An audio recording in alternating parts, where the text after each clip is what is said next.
All attendees are in listen-only mode. Hello and welcome to our Family Voices of California Legislative Advocacy Training. Thank you so much for taking the time to attend this really important training, which is going to prepare you for your legislative visits on March 15th. We're excited that you can be at the Health Summit this year and look forward to seeing you in Sacramento. So our webinar presenter today is Alison Gray, and Alison is the statewide leadership liaison for Family Voices of California Project Leadership, and she is also the parent of a child with special needs. So I'm going to pass it over to Alison. Thanks, Alison. Thank you, Pip.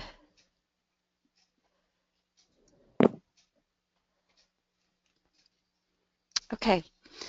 Welcome, everybody. Thank you for joining us for this webinar. Angela Blanchard of Political Solutions has provided us with this tip sheets for meeting with your legislator. I'm going to go through the tip sheet with you step by step, and then we will move on and talk in more detail specifically about telling your story. So from Angela, while meeting with a legislator or a staff member may seem a little intimidating at first, there is nothing to be worried about. Meeting with state elected officials gives you a vital opportunity to educate policymakers and share how you are making a difference at the state and local level. Please find a helpful guide to use as a roadmap for meetings with assembly members and senators. And I want to reiterate here that there is nothing to be worried about. Many parents feel nervous, especially if it's their first legislative visit, but it's important to remember that assembly members and senators are just people too, and they really do want to hear from you as their constituents. So the first tip that Angela provides is research. Prior to a meeting with an elected official, be sure to do your research. Who are they and what are their policy interests? So all of you should know by now who your representatives are, and hopefully you've been able to schedule your appointments. Before March 15th, it is really important to go onto their websites, look at which committees they're on. Are they on any health committees? Are they on any budget committees? Is there anything in their issues list that relates to children with special health care needs? And sometimes you can also find out some personal information about them, and you might find that you have something in common with them. The next step is to review key issues. This is a Family Voices of California document that highlights key healthcare issues in California for children and youth with special health care needs. This will be provided at the Health Summit, and it'll go through some of the key issues that Family Voices is concerned about and has been focusing on, and it will also relate to, sorry, I'm scrolling down. It will also relate to what you learn about during the Health Summit on the 14th. As a group at the Health Summit, you will decide which issues you will cover in your group. And there is time on Sunday evening to practice this with your group. And we will go into more detail about that on Sunday, and you'll have plenty of time to practice with your group. Introduce your group. So when you have your legislative visit, you always want to start off on a positive note. There will be a lead person in your group who will tell the legislator briefly about Family Voices, its mission, and the organization. That may be a Family Voices staff member, or it may be a parent leader in the group. The leader will thank the legislator for taking the time to meet and for any support they have shown on Family Voices supported issues in the past that you know about. So that relates back to doing research. Then each person will introduce themselves to the legislator. It's really important to state clearly and concisely the issue you wish to discuss. Be sure to include your position and the action you wish for the legislator to take. And we're going to walk through this when we look at the next section of the webinar, telling your story. The next tip from Angela is emphasize how the issue will affect the legislator's district or share a personal story if you have a relevant one to the issue you discussed above. If you don't have a personal relevant story to share, you can speak on behalf of all children and youth with special health care needs. Some parents like to choose a very memorable or unique story that will stand out in the legislator's mind once the visit is over. The next tip is share a fact sheet on the issue. Family Voices of California will provide a fact sheet to leave behind. This will be the key issues or recommendations document. You may also choose to leave your own personal story behind with a photo included of your child or your whole family. And we do have templates or examples of stories that parents have left behind in the past. It's a really great way to stay in your legislator's memory, and when you follow up with them, they'll be able to easily remind themselves of who you are if you have left something behind. Next is answer any questions to the best of your ability. But if you are unsure, it is completely fine to leave the legislator or staff member know that you will need to research the answer and can follow up with them. It's really important that you feel comfortable saying, I don't know, or I need to do some more research on this, rather than give an answer that may not be entirely factual. It also is a great opportunity to follow up if they do ask you a question. Next, directly ask the legislator or staff member if you, as a constituent, can count on their support on this issue. Then let the office know that Family Voices would be happy to serve as a resource. Offer your and the organization's assistance should they be of help to the legislator or staff member in the future. And once again, there will be a group leader, and generally it is that person's role to let them know that Family Voices can follow up with more information on a specific issue or keep them posted as an issue progresses or legislation progresses, whatever the case may be. Finally, it's always really important during the visit to thank the legislator or staff member for the meeting. You want to let them know that you were glad to have the time to share your views, regardless of whether you agreed on the same position or not. It's really, really important to say thank you. Our legislators are very, very busy people, and they do want to meet with us, but we want to let them know we appreciate that they took the time to do so. Ask for the business cards for those you met with. This will help you remember the names and contact information for future reference or for writing thank yous, and this is from either the legislator or the staffers that you met with. And then before you head back home from Sacramento, share any interesting notes with Family Voices and follow up with the office on any outstanding information you agreed to research. So during the legislative day, there will be Family Voices staff members in the basement of the Capitol to debrief with you. So that's where you would go down and share your notes with them. You can also feel free to send a thank you note or email. Many times staff members truly appreciate hearing feedback and remember those who take the time to follow up. Additionally, these relationships you create today could prove to be powerful alliances in the future. And we do provide thank you cards that you can send right there and then at the Capitol, or you can follow up later from home by email, whichever you prefer. So those are all of Angela's tips that she shared with us, and we again thank her for providing that list. The next thing we're going to look at is more specifics about sharing your own story. Now, many of you have already done this before, but it's always good to review your story and to practice your story. As probably from last year, things have changed a little bit or your story is a little bit different. So we're going to go through, again, reviewing best practices for telling your story. So Advocacy 101, telling your story to legislators.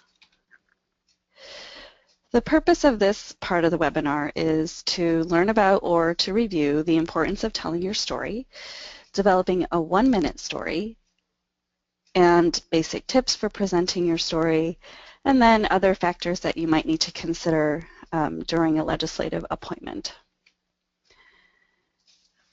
So first we're going to look at the importance of telling your story. So in the tips, this was already mentioned, but stories can educate and inform your legislators.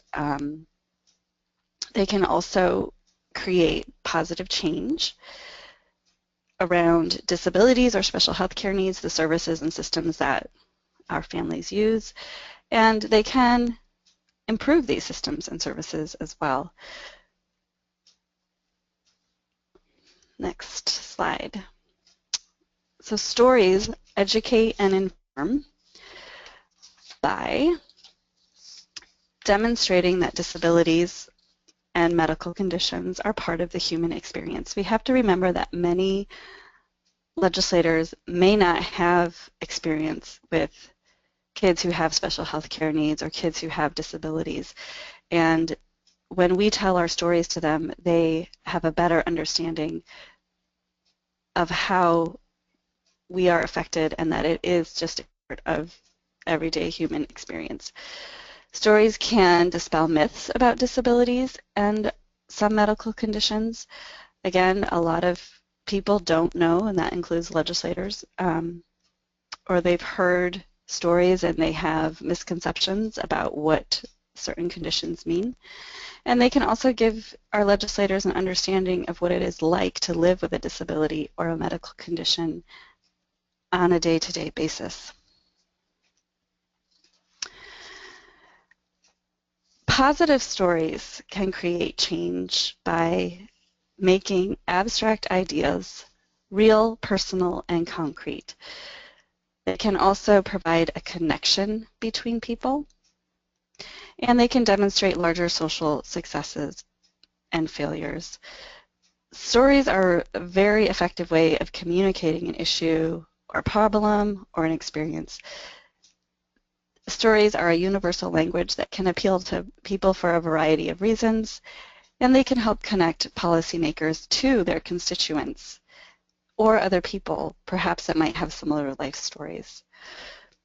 And that is an important thing. A story you tell might make the staffer or legislator think of another story that they heard that they can then relate to their life as well. Stories can improve systems and services by connecting current issues around systems and services to constituents. So, for example, the issues sheet that we talked about in Angela Blanchard's tips that you guys are going to see, you can connect these to your own story.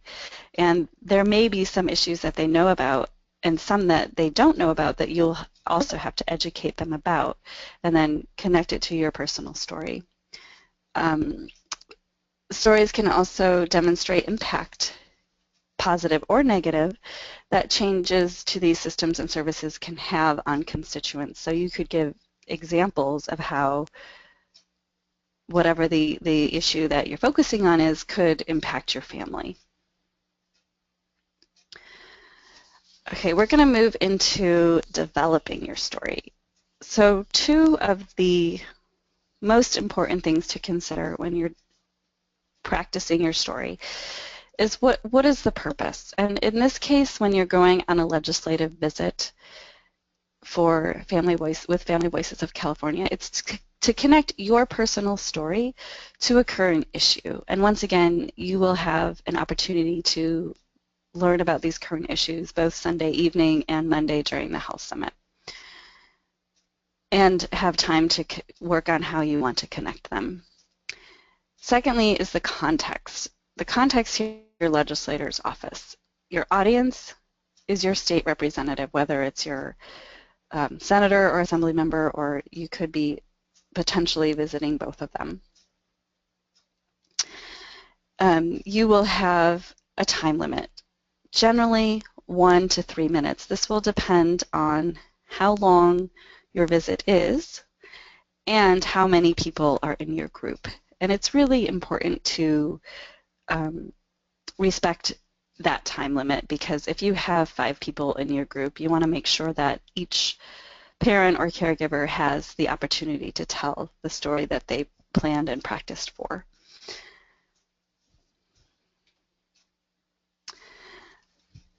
It's a good idea to prepare for the 1-minute story, just in case that's all you have, and that is often the most challenging, is learning how to tell it in a very clear, succinct way. So we generally ask parents, or suggest that parents set it up in this way. In the first 20 seconds, you want to introduce yourself. Say your name, say where you are from. If you are a constituent, which you will be, you want to say that. Introduce your child if you have your child with you. And if you don't have your child with you, you can show a picture of your child and describe your child or your child's condition.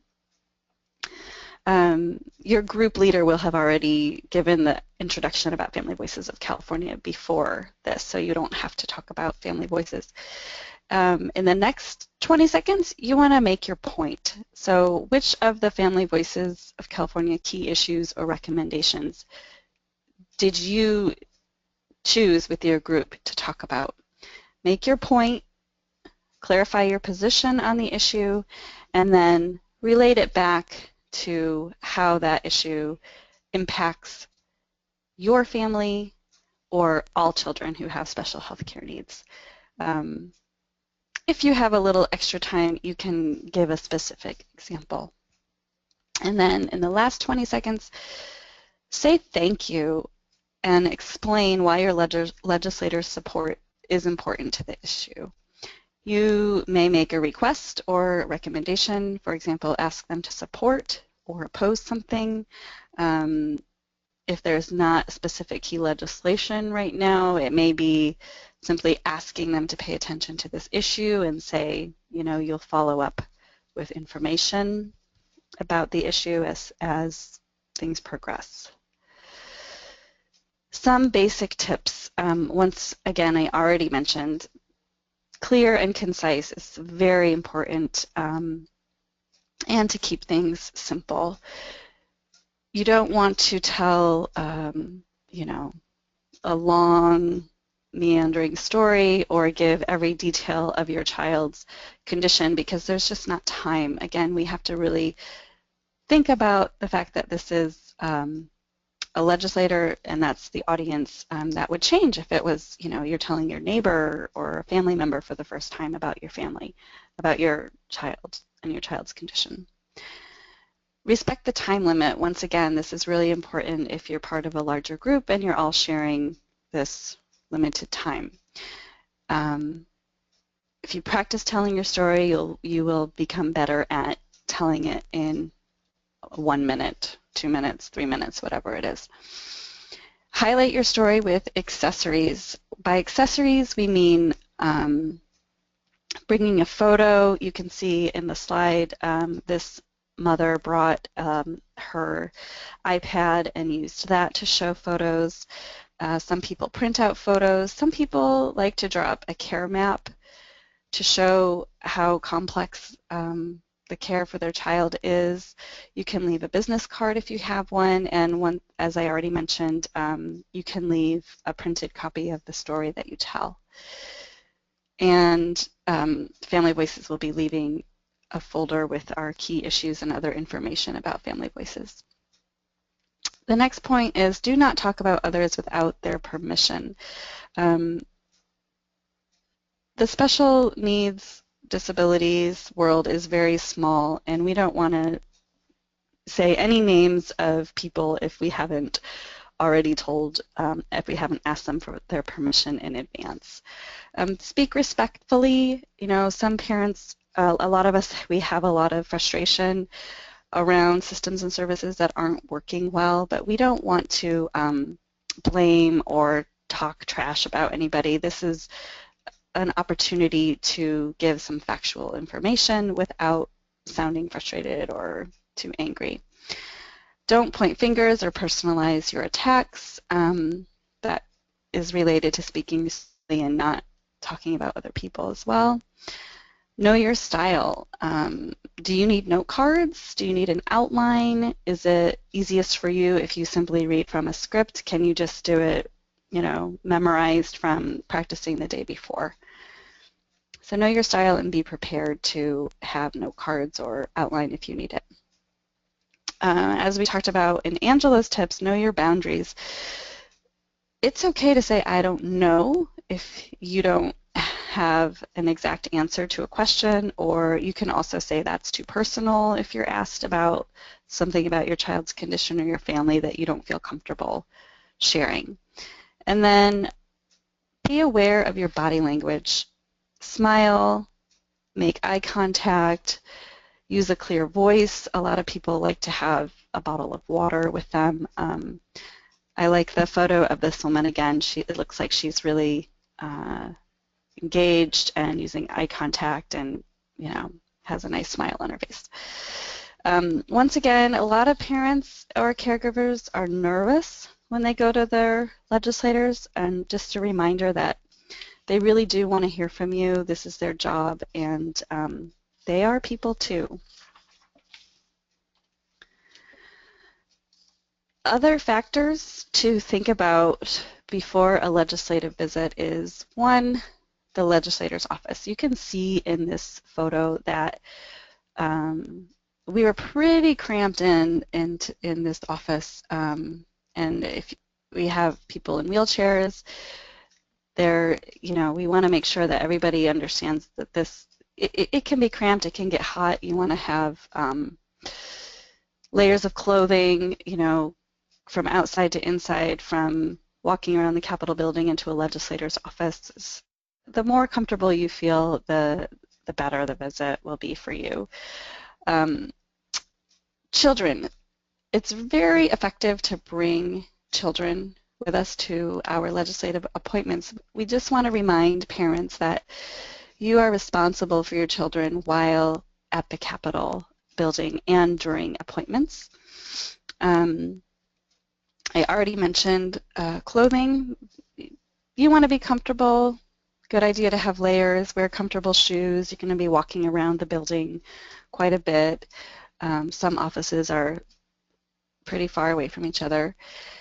And then finally, the reminder about leave behinds. This is something you need to prepare ahead of time, but many parents do like to leave a story behind, or a photo with a summarized version of the story. Some parents have information about their child's condition that they leave behind, so there are different things that you can do.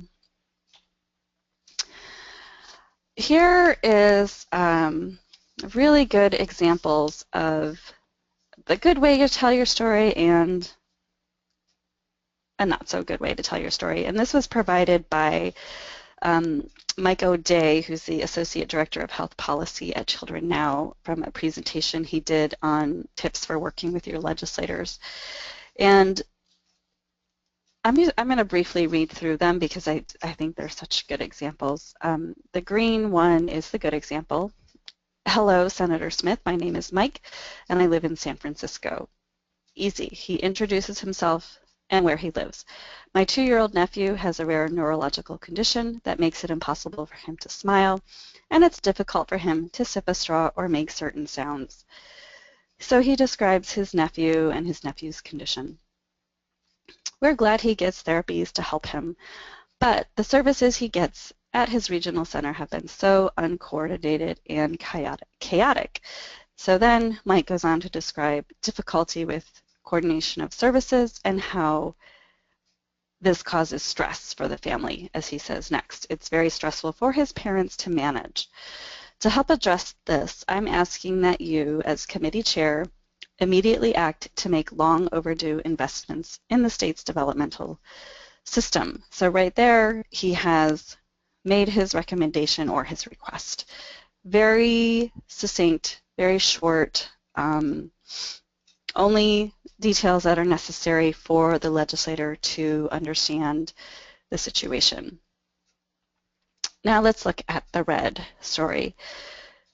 So once again, Mike introduces himself. Hey everyone, I'm Mike, and I need to tell you about my nephew. It's just been terrible.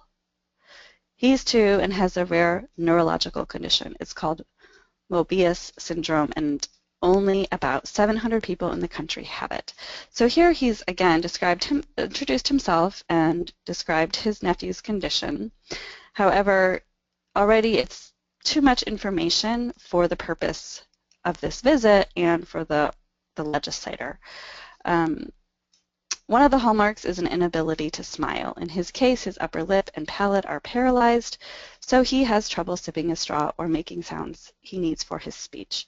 He also has a heart condition and had 2 open heart surgeries when he was an infant. He goes to the regional center, but it's just awful. What's happened with his care? Such a mess. So here he has described that it's been a difficult for his family, but the legislator doesn't know what was difficult about the regional center experience. He or she doesn't know why it was awful, so we don't really have succinct information. And we also don't know what he wants the legislator to do. There's no request and there's no recommendation. So too much information about the child's condition in general and not anything specific about what the challenge and impact is on his nephew's family. I think these are really great examples to use when you're preparing your own story. Okay, so now it's really important, once again, to practice your story. And you will have time Sunday evening before the Health Summit to meet with your groups and work on this and choose who's going to talk about which issue. And it really is important to practice. You can work in your groups, time each other, if you feel comfortable doing it that way, or go to your room and practice in the mirror. Whatever it is, it's going to help you. I recommend talking to other parents because it's great. It's a great way to give each other feedback about the details or what could be improved in the story. I am going to give you an example of my story, sort of using Mike's template of a good story. I'll be meeting hopefully with Assemblymember David Chu. So hello, Assemblymember Chu.